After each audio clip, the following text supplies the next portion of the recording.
অবহেলা অবহেলা, তাই না? সমাজের কাছে তুমি অবহেলিত।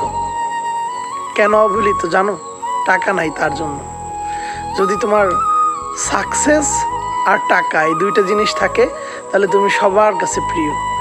টাকা নাই তুমি পরিবারের কাছেও প্রিয় না, টাকা নাই তুমি সমাজের কাছেও প্রিয় না, টাকা নাই তোমার বন্ধু বান্ধবের কাছেও প্রিয় না, টাকা নাই তোমার আত্মীয় স্বজনের কাছেও প্রিয় নাই, টাকা নাই তোমার ঘরের বউয়ের কাছেও তুমি প্রিয় না, টাকা নাই তোমার গার্লফ্রেন্ডের কাছেও তুমি প্রিয় না। তাই পুরুষ আর কিছু করো বা নাই করো, জীবনে বেঁচে থাকতে হলে টাকা তোমার ইনকাম করতেই হবে।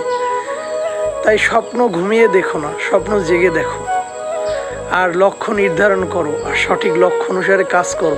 ইনশাআল্লাহ তুমি সাকসেস হবেই, আর টাকা তুমি ইনকাম করতেই পারবে, আর সমাজের সবার মুখে তুমি হাসি ফোটাবে ইনশাআল্লাহ।